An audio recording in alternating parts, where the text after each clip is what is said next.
اب یہ بھی جان لیجئے، جو میں نے شعر بارہا آپ کو سنایا ہے، اس حقیقت کو آج سے سینکڑوں سال پہلے کس خوبصورتی سے شعر سعدی نے بیان کیا۔ آدمی زیادہ کرفہ معجون است، از فرشتہ سرشتہ وز حیوان۔ یہ آدم ذات جو ہے یہ عجیب مرکب وجود کا حامل ہے، اس میں فرشتہ بھی موجود ہے اور حیوان بھی موجود ہے۔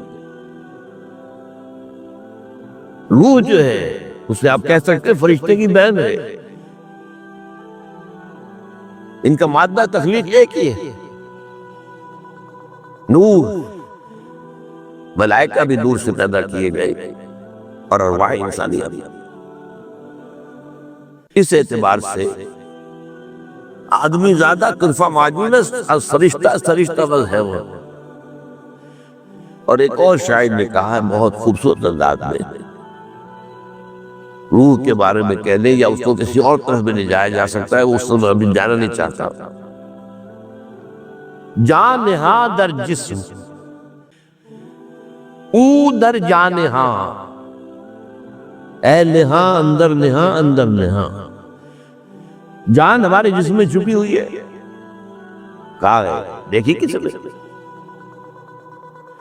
بہت کے وقت نکلتے دیکھا اس کو؟ کہاں؟ ہم نے ڈسیکشن کی تھی میڈیکل کالج میں فرسٹ ہوئی ہے، اس میں تو ہمیں تو کہیں جان جو ہے پتہ نہیں چلا کہاں ہوتی ہے جان۔ آج بھی آپ اناٹومی کی کتابیں پڑھ جائیے، موٹی موٹی فزیولوجی پڑھ جائیے، جان کا کچھ پتہ نہیں کہاں ہوتی ہے۔ جان صرف ایک کیفیت کا نام ہے، اور اس کا جسم سے علیحدہ کوئی تصور نہیں، کوئی وجود ہی نہیں۔ سمجھ گئے اس بات؟ جان جسم کی ایک کیفیت کا نام ہے، اور جسم کے علاوہ اس کا کوئی وجود نہیں۔ روح ایک بالکل انڈیپینڈنٹ شخصیت ہے، اس کا اپنا مستقل وجود ہے، اس کا اپنا تشخص ہے، اس کا مادہ تخلیق اور ہے۔ یہ جسد مٹی سے آیا ہے، روح آسمان سے آیا، اللہ کے پاس سے آئی ہے۔ زمین و آسمان کا فرق ہے۔ تو شاعر کہہ رہا ہے کہ جان نہاں در جسم، جان جو ہے ہماری جسم میں پنہاں ہے، چھپی ہوئی ہے۔ او در جان نہاں، اس جان کے اندر ایک اور جان ہے، وہ روح ہے۔ اے نہاں اندر نہاں اندر نہاں، اے وہ شے کہ جو چھپی شے کے اندر چھپی ہوئی۔ اچھا اب دیکھیے، ہمیں اس حیوانی وجود کو اللہ نے علم کے حصول کے کیا ذرائع دی۔ آنکھ سے دیکھو، کان سے سنو، چکھو، سونگو، ٹچ کرو، ان کو کہتے ہیں 5 حواس خمسہ۔ ان حواس خمسہ سے جو معلومات فراہم ہوئی، یہ یہاں پر ہمارے اس کھوپڑی کے اندر ایک کمپیوٹر رکھا ہوا، اور بہت بڑا کمپیوٹر ہے۔ تو اتنا سا آج کل تو آپ کو معلوم ہے چھوٹے چھوٹے کمپیوٹر آ رہے ہیں۔ یہ کمپیوٹر پروسیس کرتا ہے ڈیٹا کو، یہ دیکھا تھا، اس وقت یہ دیکھا تھا، پھر میموری میں ڈال دیتے ہیں۔ کمپیوٹر میں میموری ہوتی ہے، پھر باقاعدہ دوبارہ ریفر کریں گے، اس میموری کو نکالیں گے، کوئی نئی بات دیکھی ہے پھر اسے ٹیلی کریں گے، کیا فرق نظر آیا، یہ نیا نکالیں گے۔ یہ ہے جو انسانی علم، حیوانی علم ہے۔ یہ سارے فنکشن چھوٹے چھوٹے حیوان کے اندر موجود ہیں۔ ہاں طبیعت کا فرق ہے، انسان کے ہاں یہ فنکشن بہت بلند گئے، ایولیوشن ٹری کے ٹاپ پر کھڑا ہے وہ سیپیل۔ حیوانات کے اندر ہے، لیکن اب درجہ بدرجہ ہی ہو گیا۔ میں نے تو خود چکے وہ کیا تھا ایک تجربہ۔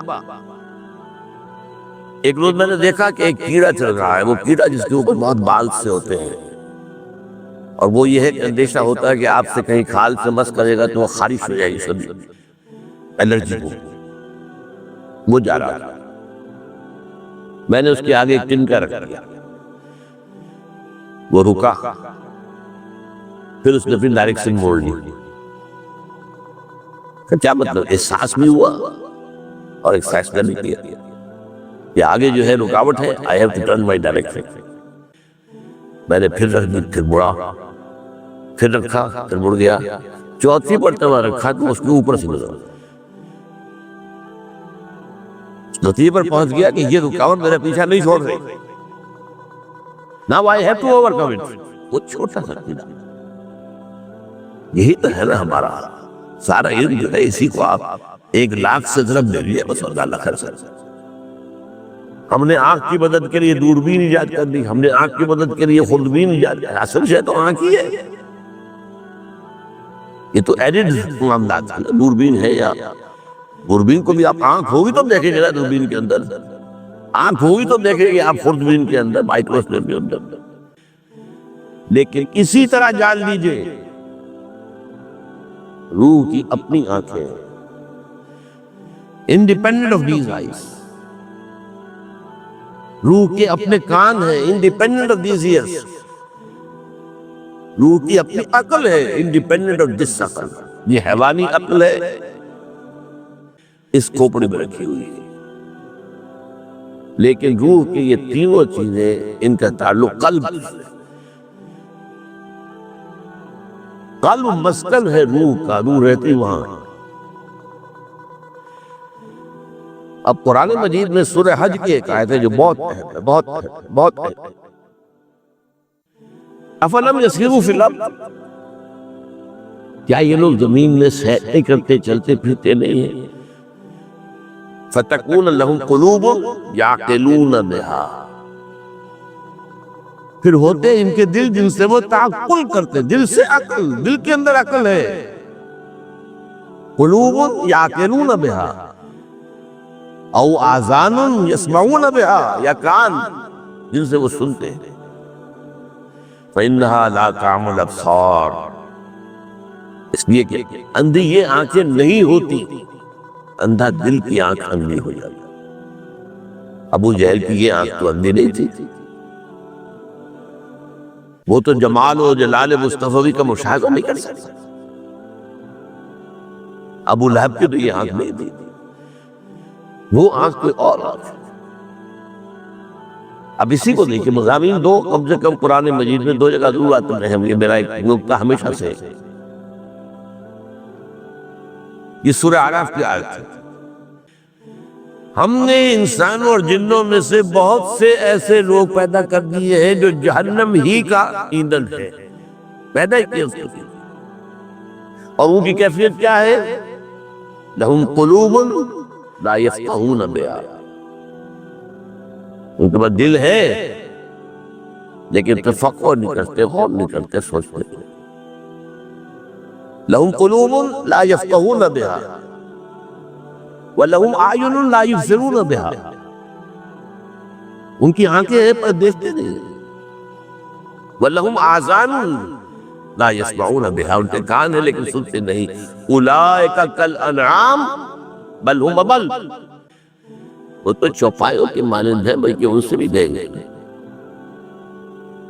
دیکھیں یہ آنکھیں میری بھی ہیں تو گدھے کی بھی ہے، کتے کی بھی ہے، گھوڑے کی بھی ہے، بلی کی بھی ہے۔ بعض سے حیوانوں کی آنکھیں ہم سے بہت تیز ہیں، بہت سے حیوان اندھیرے میں بھی دیکھتے، ہم نہیں دیکھ سکتے۔ یہ جو عقاب قسم کے جو ہے پرندوں کے اندر شکاری، ان کی اتنی نگاہ تیز ہے، بہت بلندی زمین پر پڑی ہوئی سوئی کو بھی دیکھتے۔ ان کی بھی آنکھیں ہماری بھی ہیں، ان کے امکان ہے ہمارے بھی ہیں، ان کی بھی عقل ہے ہماری بھی عقل ہے، لیکن انسان ہونے کے ناطے ہمیں جو دی گئی تھی وہ روح تھی، روح کے ذرائع ہے، روح کا قلب، وہ اس کی عقل ہے، روح کی آنکھ ہے، روح کے کان۔ اسی لیے کہا ہے اقبال نے، دم چیست قیامت شنیدی نہ شنیدی، دیکھو تم جب سانس لیتے ہو یہ کیا ہے، یہ پیغام ہے، تم سنتے ہو کہ نہیں سنتے؟ ہر سانس بتا رہا ہے اس کے ساتھ وابستہ ہے زندگی. یہ جب بند ہوا ختم ہو جائے گا. دم چیز قیامت شریدی نہ شریدی در خاک تو یک جلوہ آمیخت ندیدی. تیری مٹی ہی میں ایک جلوہ بھی ہے، نور بھی ہے، دیکھتے نہیں ہو. دیدن دیگر آموز سنیدن دیگر آموز. اور دیکھنا سیکھو. اس آنکھ سے دیکھنا تو کتے کو بھی آتا، بلے کو بھی آتا، وہ بھی دیکھ لیتا ہے کار آ رہی ہے بچ جاتا ہے. دیدن دیگر آموز، انسان کا دیکھنا دیکھو اور وہ ہوگا روح کا. انسان کا سننا سنو اور وہ ہوگا روح کا سننا. اچھا اب اگلی بات سمجھیے. یہ جو دو وجود ہے ان کی سورسز ایبسولوٹلی ڈفرنٹ اینڈ بلکہ یہ سمجھیے متضاد. حیوانی وجود اور وجود کے معنی جسم جمع جان، ان کا بریکٹ کر دیجیے، دو الگ چیزیں نہیں. وہ مٹی سے بنے. اور یہ وہ نقطہ ہے جو سائنس اور مذہب میں متفق علیہ ہے. سائنس بھی یہ کہتے ہیں اور اللہ کی کتاب بھی یہ کہتے ہیں. روح اس کا اس خاک سے کوئی تعلق نہیں. وہ عالم امر سے آئی ہے، بلندیوں سے آئی ہے. وہ امر رم ہے، وہ اللہ کے پاس سے آئی ہے. بلو آسمان میں فرق ہے. اب اس کے دو تقاضے ضمنی طور پر سمجھ لیں. ہمارے جسد حیوانی کو جو طاقت چاہیے، قوت، اس کے لیے جو غذا چاہیے کہاں سے آتی ہے؟ یہاں سے جسد حیوانی آیا ہے. دودھ آ گئی، چاول آ گئے، سبزی آ گئی. بکری کا گوشت کھایا تھا تو بکری نے کیا کھایا تھا؟ بیری کے پتے کھائے تھے اور کوئی گھاس پاک کھایا تھا. The ultimate source rest of the earth. روح کو بھی ضرورت ہے انرجی. اس کا تغذیہ اور تقویت کلام ربانی سے. یہ روح ربانی ہے اور اس کی غذا کلام ربانی. نمبر 3، ان دونوں کے رجحان ایک دوسرے سے بالکل متضاد ہیں. جسم جہاں سے ہے اسی کی طرف جھکنا چاہتا ہے. زمینی مفادات، زمینی لذتیں، عالم سفلی کی چیزیں، انہی میں بغیر، انہی کے اندر بغیر، انہی کی طلب میں زندگی ہے، انہی میں بھاگ دوڑ ہے. روح کا رجحان اللہ کی طرف. وہ جو ہم نے آیت پڑھی روزے اور رمضان کے ذکر میں، بَإِذَا سَأَلَكَ عِبَادِي عَنِّي فَإِنِّي قَرِيبٌ. آپ سوچتے رہیے کہ آخر یہ سادھو لوگ کیا کرتے تھے جا کر کئی سال تک برس سے ڈھکی ہوئی چوٹیوں پہ یہ تپسیا کیا کرتے تھے. ہمارے ہاں بھی اولیاء اللہ علیہ صوفیاء نے بڑی بڑی ریاضتیں کی، بہت بڑی بڑی ریاضتیں. کس کی طرح چاہتے ہیں؟ اللہ کا قرب کرنا چاہتے ہیں. یہ اصل میں یہ روح جو ہے یہ اللہ کا قرب چاہتا ہے. اور عربی زبان کا ایک مقولہ ہے بڑا پیارا، کل شیء یرجع الی اصلہ. ہر شے اپنی اصل کی طرف لوٹتی ہے. جس میں یہاں سے آیا تو یہی جائے گا. منہا خلقناکم وفیہا نعیدکم ومنہا نخرجکم تارۃ اخری. روح انا للہ و انا الیہ راجعون. روح زمین میں دفن نہیں ہوئی، نہ یہ زمین کی شہ نہ زمین میں جائے گی. اب دیکھیے میں نے ایک آیت کو آپ کو سنائی، یسألونک عن الروح، سورہ بنی اسرائیل کی. اے نبی یہ لوگ آپ سے روح کے بارے میں پوچھتے ہیں. قل الروح من امر ربی وما اوتیتم من العلم الا قلیلا. اے نبی اسے کہہ دیتے روح میرے رب کا اب ہے، لیکن تمہیں علم میں سے سوائے تھوڑے حصے کے کچھ نہیں ملا.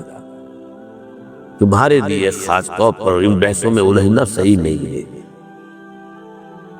یہ بات سمجھ لیجئے، یہ ابدی قاعدہ نہیں ہے.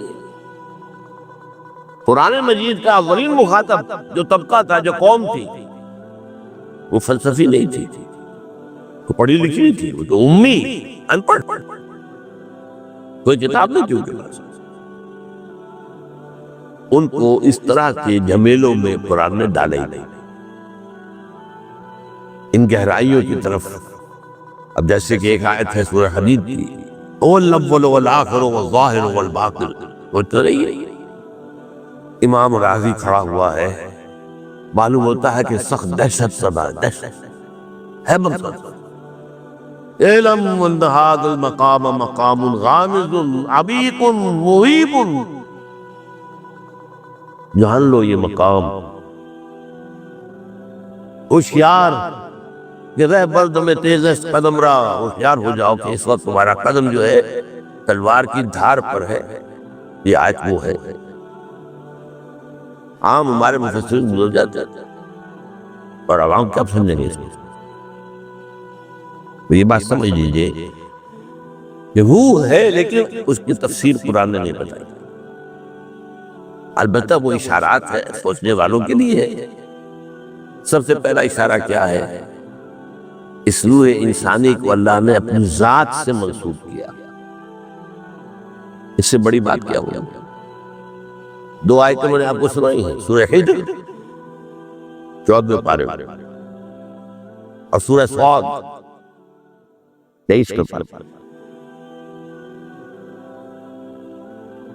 وَإِذْ قَالَ رَبُّكَ لِلْمَلَائِكَةِ إِنِّي خَالِقٌ بَشَرًا مِنْ صَلْصَالٍ مِنْ حَمَإٍ مَسْنُونٍ۔ اور یاد رکھو جب کہ کہا تھا تیرے رب نے صلی اللہ علیہ وسلم فرشتوں سے، میں سنے ہوئے گارے سے جو خشک ہو کر کھنکھنا رہا ہے ایک بشر بنانے والا۔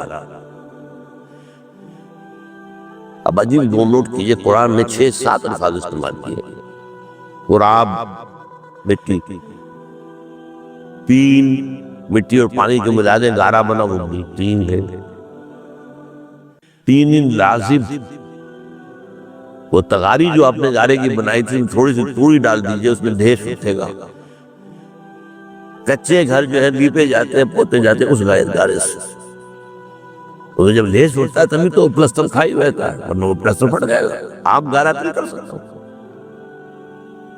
پھر وہ پڑا رہے تو وہ شام پیدا ہو جائے گا، بدبو آئے گا، پھر اگر سوکھ گیا کھنکھنانے لگے گا۔ یہ 6 الفاظ آئے، من تراب من طین من تین لازب من حمأ مسنون من صلصال کالفخار من صلصال من حمأ مسنون۔ اب یہاں دیکھیں، یہاں بھی 2 الفاظ آئے، سورہ حجر میں نے بتا دیا خالق بشرا من صلصال من حمأ مسنون، سورہ صاد میں فرمایا وَإِذْ قَالَ رَبُّكَ لِلْمَلَائِكَةِ إِنِّي خَالِقٌ بَشَرًا مِنْ طِينٍ۔ پھر دونوں جگہ کیا الفاظ ہیں؟ یہ ہے اصل سے فَإِذَا سَوَّيْتُهُ وَنَفَخْتُ فِيهِ مِنْ رُوحِي فَقَعُوا لَهُ سَاجِدِينَ، تو جب میں اسے تیار کر دوں اور پھر اپنی روح میں سے اس میں پھونک دوں تو گر پڑنا اس کے سامنے سجدے۔ یہ ہے اس روح انسانی کی نسبت۔ اب یہاں علماء احتیاط کرتے ہیں کہ آپ یہ نہ کہیں اللہ کی روح ہے، اللہ کی روح میں سے، اللہ کی شان کے یہ شایان شان نہیں ہے کہ اس میں سے کوئی چیز نکلے، حالانکہ یہ بات صحیح نہیں ہے۔ کلام بھی تو اللہ کی ذات میں سے نکلتا ہے، کہاں سے نکلتا ہے؟ قرآن اللہ کا کلام کہاں سے نکلتا ہے؟ خرج من ایل، ایک حدیث میں الفاظ آئے خرج من ایل، اللہ تعالیٰ کی خدمت میں تحفہ اس سے بہتر کوئی پیش نہیں کیا جا سکتا جو خود اس کے اندر سے برآمد ہوا ہے۔ قرآن پڑھو کھڑے ہو کر خوشحالی کے ساتھ سناؤ اللہ، جیسے اللہ کے رسول کہتے تھے، فرمائش کرتے مجھے سناؤ قرآن۔ اور عبداللہ ابن مسعود کہتے ہیں میں نے کہا حضور میں آپ کو سناؤں، آپ پر تو قرآن نازل ہوا ہے۔ فرمایا ہاں لیکن مجھے دوسروں سے سن کر دکھاؤ نظر کیسے، اللہ بھی سنے گا۔ حدیث میں ہے قیامت کے دن جو عالم باعمل ہوگا جو اللہ کے دین کی شرطوں کو پورا کرتا ہوگا اور پھر بہت اچھا خوش رہانکاری بھی ہوگا، اللہ فرمائے کہ قرات کرتے رہو کرتے رہو کرتے رہو، جب تک کرتے رہو گے تمہارے درجے بلند سے بلند ہوتے جائے گا۔ فإني خالق بشرا من صلصال من حمأ مسنون یا انی خالق بشرا من طین فإذا سويته ونفخت فيه من روحي فقعوا له ساجدين۔ تو یہ کہتے ہیں علماء کہ یہ اس روح کی عظمت کو ظاہر کرنے کے لیے اللہ نے اس کو اپنی ذات کی طرف نسبت دے دی ہے۔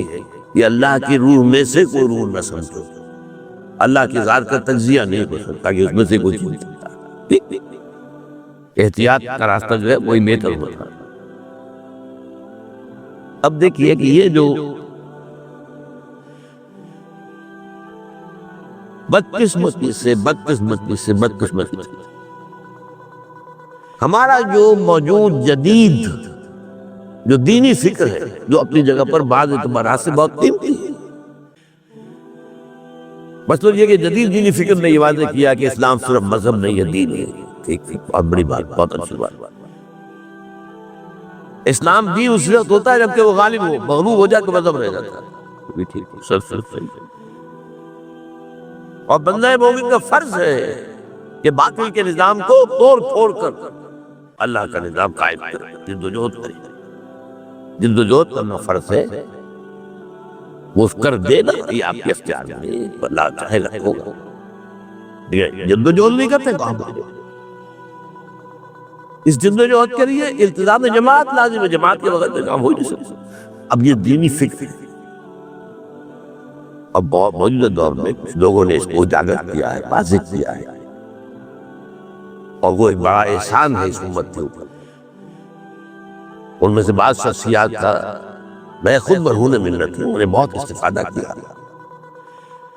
لیکن ایک بات بھی آج کہنی ہے آپ سے کہ سید ہوں، شبلی نعمانی ہو، مولانا فراہی ہو، مولانا فراہی کے شاگرد مولانا اصلاحی ہوں، ابو الکلام ہوں، ابو الکلام کے راستے پر چلنے والے مولانا مودودی ہوں، بڑے محسن ہیں قوم کی، ذرا سر سید کو اس طرح سے نکال دیے۔ ویسے قومی تو میں آپ کو بتا چکا وہ بھی محسن ہے، قومی سطح پر یہ لوگ دینی سطح پر بھی محسن ہیں، لیکن دینی فکر جو ہے اگر کامل ہے تو وہ صرف ایک سلسلہ ہے اور وہ علامہ اقبال۔ باقی جو گنوائے آپ کو یہ مانتے ہی نہیں کہ روح بھی کوئی الگ ہے، وہ سمجھتا میں جان اور روح ایک ہی ہے۔ اتنی بڑی حقیقت میں آپ سے ہو جائے، اس لیے کہ ذہنوں کے اوپر سائنٹزم کا تسلط ہے، جو ہمارے حواس خمسہ کے سے دیکھی نہ جا سکے، ویریفائی نہ کی جا سکے، اس کو کیسے مان لیں؟ چلو اللہ کو تو مان لیا، ایک کو تو ماننے پڑے گا، کوئی تو تھا نہ جس نے قاعدات بنائی، لیکن اس سے آگے فرشتے کو کیوں مانا؟ جنات کو علیحدہ وجود کیوں مانا؟ یہ سائنٹزم، یہ مذہب بن چکا، it's a religion in itself۔ اور وہ اس کا غلبہ اتنا ہے کہ اچھے اچھے مفکرین جو ہے اس مغرب کے مادہ پرستانہ فکر کے تسلط سے شکنجے سے پورے طور پر آزاد نہیں ہو پائے۔ اب میں آپ کو وہ چیزیں بتا رہا ہوں جو میں نے کہا ہے، اگر نہ مانا جائے کہ روح جو ہے ایک علیحدہ جداگانہ تشخص کی حامل شے ہے تو بہت سی باتیں سمجھ میں نہیں آتی قرآن۔ ایک جس کا ذکر میں پہلے بھی کر چکا ہوں، یہ عہد الست کا ہوا تھا، کس نے؟ الست بربکم قالوا بلا، ظاہر بات ہے ارواح نے کیا تھا، جسد تو صحیح نہیں، اور تمام انسان ایک جگہ تو جمع ہو ہی نہیں سکتے تھے۔ وہ پھر نسل بعد نسل انسان دنیا میں آئیں گے نا، آدم کے پھر 3 بیٹے، ایک کے بیٹے ہوں گے، پھر ان کے بیٹے ہوں گے، پھر ان کے بیٹے ہوں گے، پھر ان کے بیٹے ہوں گے، قیامت تک جو ہے وار بھرا ہاں انسان آ جائیں گے، لیکن وہ ایک وقت میں تو جمع نہیں ہو سکتے۔ ہاں ہوں گے ایک دن، اور وہ قیامت کا دن وہاں پھر جمع ہو جانا سب نے، یا پھر وہ اس الست میں عہد الست کے اور جمع تھے۔ اب یہی وہ چیز ہے جو میں نے بھی آیت آپ کو سنائی، اس سورہ اعراف کے اندر ہے۔ ہم نے جہنم کے لیے بہت سے لوگوں کو پیدا کر دیا، جہنم کے لیے، آخر ہمیں چاہیے نا کچھ ایندھن جہنم کے لیے بھی درکار ہے. بہت سے انسان میں پیدا اس لیے تھے، ان کا حال کیا ہے؟ لہم قلوب لا یفقہون بہا ولہم اعین لا یبصرون بہا ولہم آذان لا یسمعون بہا اولئک کالانعام بل هم اضل. وہ تو چوپایوں کے مانے جبل پہ ان سے بھی رہ گزرے کیوں ہیں؟ اضل کیوں ہیں؟ پیدا تو ہم نے اس جگہ پر کیا تھا نا ان کو. یہ گر گئے، نیچے آ گئے، پڑے رہے تار مذلت کے اللہ اٹھے. لہٰذا یہ حیوان انہیں انسان کا سمجھو، یہ انسان نما حیوان ہے. اچھا، نمبر 2 چیزیں. یہ حدیث جو ہے حضرت ابو ہریرہ سے ترمذی میں موجود ہے. حضور سے پوچھا گیا متى وجبت لك النبوت یا رسول اللہ، اے اللہ کے رسول آپ کو نبوت کب ملی؟ فرمایا والآدم بین الجسد والروح. ابھی آدم کی روح علیحدہ تھی جس طرح اللہ تھا، ابھی روح میں پھونکی نہیں گئی تھی، تب بھی نبی تھا. تو کون تھا نبی؟ محمد ابن عبداللہ ابن عبد المطلب. یہ تو بہت عرصے بعد 10-12 ہزار سال بعد آئیں گے دنیا میں. ان کی تو ولادت ہوگی آمنہ کے بطن سے اور عبداللہ کے سلج سے. یہ کون؟ روح محمدی. اور اسی کو ایک اور حدیث میں نور محمدی کہا گیا. بدقسمتی سے ہمارے ہاں ایک طرح جو بریلوی مکتب سے کے لوگوں نے سارا جو ہے ڈیرہ ہی لگا رکھا ہے اس پر، اور ایک طرف دوسرے لوگ ہیں وہ اس کا انکار مطلق کرتے ہیں. لیکن دسایا ہے نور. قرآن کو بھی نور کہا گیا، اور جو ہے روح کو بھی نور کہا گیا. روح محمدی، نور محمدی. یہ حدیث جو ہے حضرت جابر بن عبداللہ رضی اللہ تعالیٰ عنہ سے، حدیث کی کتاب مسلم عبد الرزاق اس میں مکتوب ہے. حضرت جابر نے پوچھا حضور اللہ نے سب سے پہلے کس کو پیدا کیا؟ بڑے عجیب انداز میں فرمایا نور و نبی کا یا جابر، نور و نبی کا یا جابر. اے جابر تمہارے نبی کے نور کو پیدا. اب اس پر ندے چڑھا رکھے صوفیوں نے، ان کا وہ مانتا نہیں ہو. وہ کہتے ہیں اس نور سے سب ساری دنیا بچائی. وہ تو ارواح تمام انسانوں کی علیحدہ اصول میں تھی، لیکن ارواح کے اندر بھی شان تھی. وہ دور کی روح ہے، اس کی اپنی شان تھی. ابراہیم کی روح کی اپنی شان تھی. موسیٰ اور عیسیٰ کی ارواح کی اپنی اپنی شانیں تھی.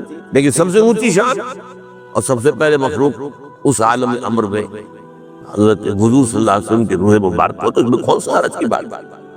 کہاں کا شرک آ گیا؟ دیکھیے میں فرق کیا کرتا ہوں، ایک ایک بات علمی طور پر جاننا. ایک ہے شرک. ہم فرشتوں کو مانتے ہیں کہ فرشتے موجود ہیں چاروں طرف.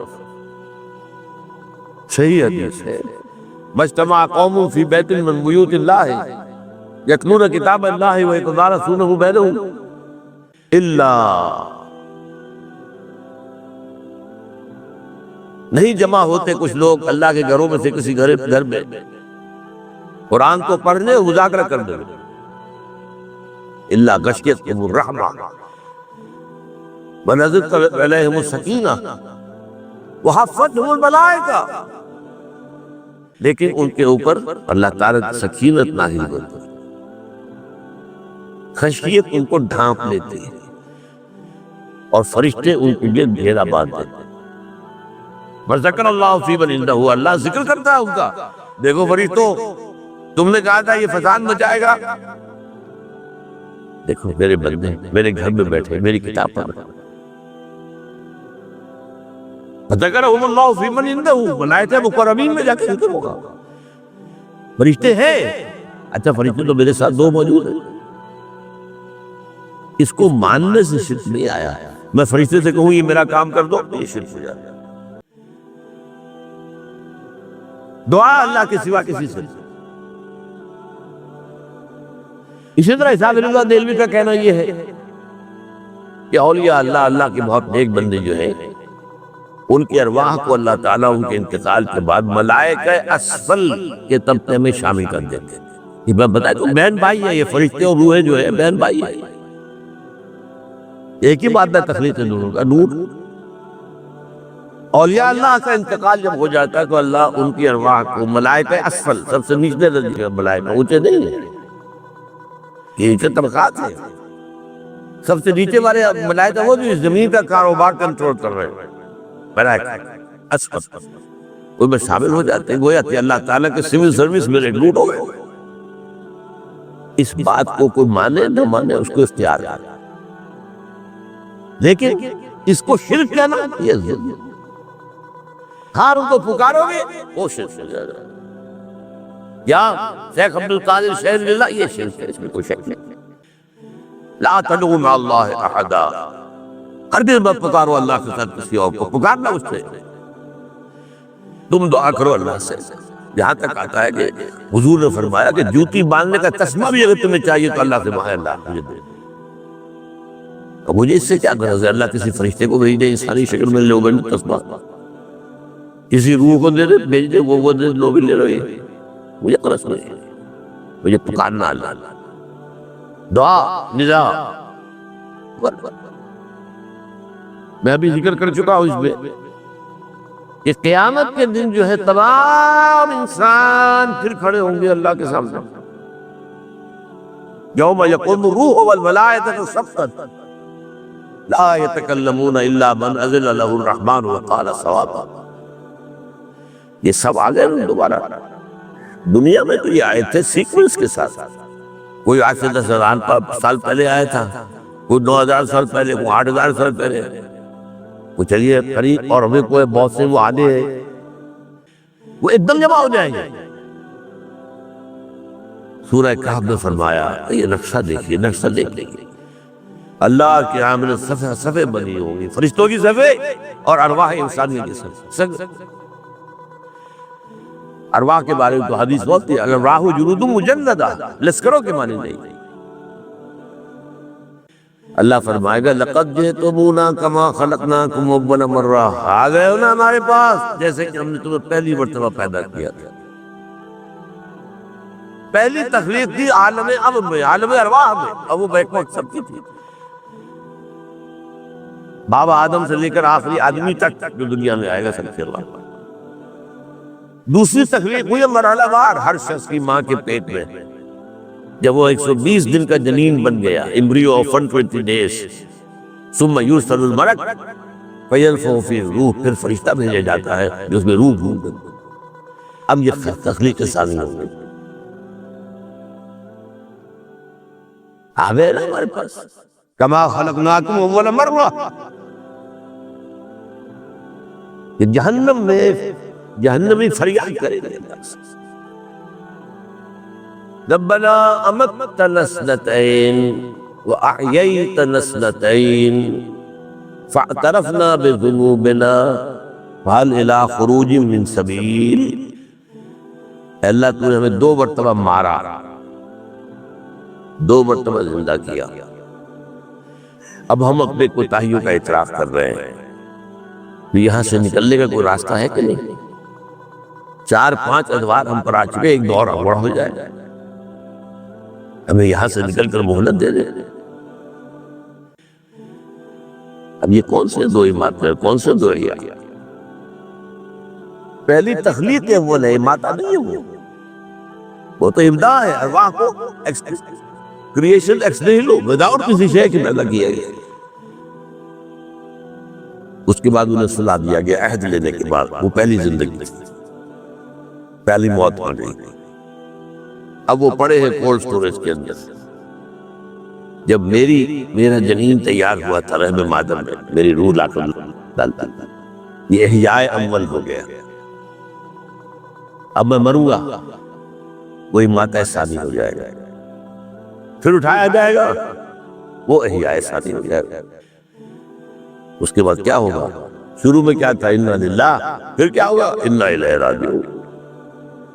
اب یہ آج کیسے سمجھ میں آئے گی اگر یہ معلوم نہ ہو کہ روح اور شے ہے، جان، اور یہ جسم و جان ہے، اس کا مرکب بالکل مختلف ہے۔ اچھا قرآن میں پھر وہی بات، یہ اہم بات کم سے کم 2 دفعہ ضرور آئے گی۔ سورہ بقرہ کے 30 رکوع میں یہ بات موجود ہے، کیف تکفرون باللہ وکنتم امواتا فاحیاکم ثم یمیتکم ثم یحییکم ثم الیہ ترجعون۔ یہاں صرف تخلیق کا ذکر نہیں ہے اور پہلی زندگی کا ذکر نہیں ہے، اس کے بعد بہت کچھ شکل میں چل۔ اس دنیا میں آنے سے پہلے آپ مردہ تھے، معدوم نہیں تھے، ہماری ارواح تھی، سوئی ہوئی تھی۔ کیف تکفرون باللہ، اللہ کا انکار کیسے کرتے ہو جبکہ تم مردہ تھے؟ فاحیاکم، یہ احیاء جو ہوا ہے پہلا، یہ ماں کے بطن میں، ثم یمیتکم، پھر وہ تمہیں مارے گا، یہ اماتہ ثانی ہو جائے گا، ثم یحییکم، پھر تمہیں زندہ کرے گا، ثم الیہ ترجعون، پھر تم اس کی طرف لوٹ جاؤ۔ یہ ہے جو میں کہہ رہا ہوں کہ دین کی تعلیمات کا یہ خفی پہلو ہے، یہ فلسفیانہ پہلو ہے۔ ان چیزوں کو آج سمجھنا اس لیے ضروری ہو گیا ہے کہ بہت سے معاملات میں سائنس بہت آگے نکل گئی۔ اب آپ کو سائنس اور دین کے درمیان، تعلیمات کے درمیان بڑے کلوز ریلیشن شپ کی ضرورت ہے۔ اب اس کے علاوہ اہم بات، قرآن یہ بھی کہتا ہے لَقَدْ خَلَقْنَا الْإِنسَانَ فِي أَحْسَنِ تَقْوِيمٍ، اور پھر کہتا ہے ثُمَّ رَدَدْنَاهُ أَسْفَلَ سَافِلِينَ۔ کیا مطلب؟ احسن تقویم پر ارواح پیدا کی گئی تھی، تو تم ملائکہ کی ہم اللہ ہیں، احسن تقویم۔ پھر اس بیچاری روح کو جو اس عالم بالا کے ناز و نام کی پلی ہوئی بڑی، اس کو لا کر ایک انسان کے بچے کے اس کے جسد میں ڈال دیا گیا، اور انسان کا بچہ کمزور ترین شے ہے دنیا کی، یہ معلوم ہونا چاہیے۔ حیوانات کے بچوں کا کیا ہوتا ہے؟ بکری نے ابھی بچہ دیا، چند منٹ لگیں گے اس کو تاکہ ذرا اس کی لڑکھڑائے گی، کھڑا چل رہا ہے۔ بچڑے، کٹے اور جانور، انڈے میں سے نکلا ہے وہ چوزا، دوڑ رہا چل رہا، انڈے میں سے نکلتا ہی۔ یہ جو کمزور ترین انسان کا بچہ، وہ روح لا کر اس میں ڈال دی گئی، باندھ دی گئی۔ اب اس کا کام یہ ہے کہ اسے جو جسم مل رہا ہے اس دنیا کے اندر، اس کے ذریعے سے نیکیاں کمائے تاکہ اپنے مقام پر دوبارہ پہنچ جائے۔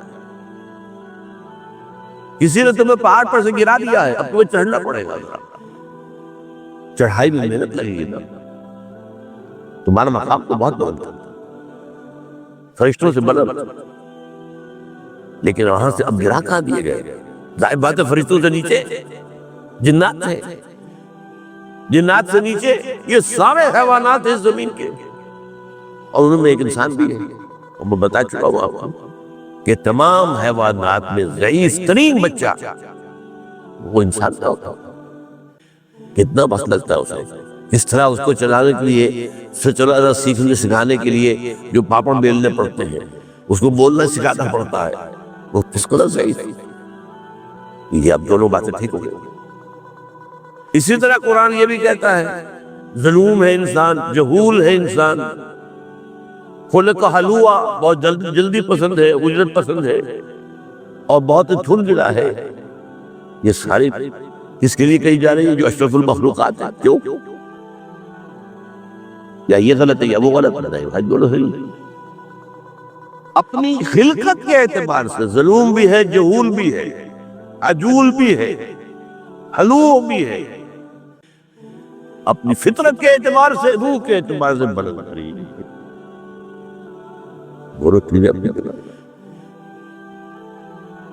اور اسی سورہ احزاب کے اندر یہ جو فرمایا گیا، ہم نے امانت پیش کی آسمانوں پر، زمین پر، پہاڑوں پر، کسی نے اٹھانے کا حوصلہ نہ دکھایا۔ حملها الانسان، یہ امانت کون سی ہے؟ یہی روح ربانی، جنات میں نہیں ہے۔ ویسے جنات کی تخلیق ہم جو بلندر سطح پر ہوئی ہے، آگ سے بنائے گئے، وہ اس کائنات میں بہت دور دور تک جا سکتے ہیں۔ میرے نزدیک سمائے دنیا تک تو ان کی رسائی ہے، وہ جاتے ہیں۔ ہمیں تو بڑے بڑے جو ہے میزائل بنانے پڑیں گے، کیا کیا بنانا پڑے گا، کچھ ارب ڈالر سے جو ایک مشین بنتی ہے جاتی ہے، تو وہ بھی خلا کے ابتدائی جگہوں میں ٹکرے مار کے آ جاتی ہے۔ کیا کرنا، چاند پر اتر کے کمال کیا، یہ فرشتے یہ جاتے ہیں، یہ تو آسمان کے سمائی دنیا پر جا کر فرشتوں سے کی سرگوشیاں سنتے ہیں، یسترقون السمع، سنتے ہیں، چرا لیتے ہیں، اور وہاں سے آ کر اپنے کاہن جو زمین پہ بیٹھے ہوئے اپنے دلال ان کو بتاتے اب یہ ہونے والا ہے، اور وہ اس کے برابر پیش گوئی کرتے ہیں، اپنا دھندا چلاتے ہیں۔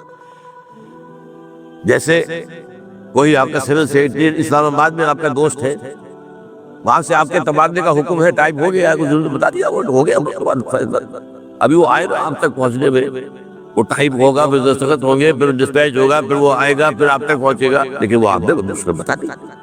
یہ کام جنات کرتے ہیں، یسترقون السمع، وہ سنتے ہیں بیٹھ کر رسل گوشی۔